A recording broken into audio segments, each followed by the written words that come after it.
In the year 1879, an army of African warriors, armed with spears and shields, faced off against the mighty British Empire, armed with rifles, artillery, and centuries of global domination. The world expected an easy British victory, but what happened next shocked the world. This is the story of the Zulu warriors and the battle that shattered the myth of European invincibility.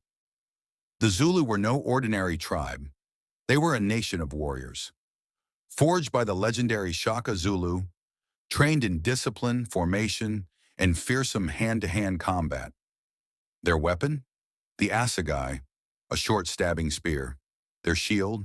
Made of cowhide. Simple, but deadly in the right hands. By the late 1800s, the Zulu kingdom had grown into a powerful force in southern Africa. But across the horizon, a storm was brewing. The British Empire was at its peak, rich, powerful, and armed to the teeth. In 1879, they looked south, to expand their control in Africa. There was just one obstacle in their way: the Zulu kingdom. When King Cetshwayo refused British demands, the British sent in an army, confident they'd crush the savages in days. They had no idea what they were walking into. January 22nd, 1879. Near a rocky hill called Isandlwana, the British set up camp.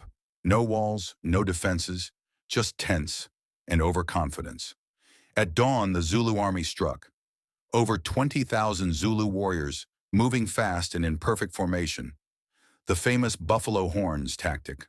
The British fired with rifles and cannons. But the Zulus kept coming, wave after wave. By the end of the battle, over 1,300 British soldiers were dead. Only a handful survived. It was one of the worst defeats the British Army had ever suffered, at the hands of a native force.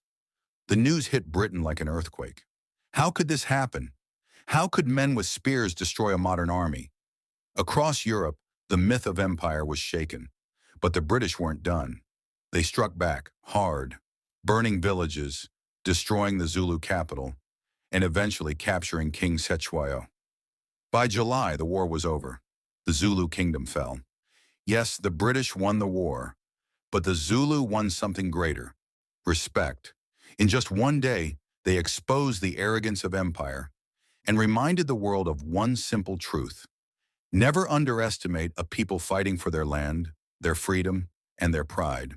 To this day, the Battle of Isandlwana stands as a symbol of courage, unity, and resistance against impossible odds. The Zulu may have lost the kingdom, but they won a place in history forever.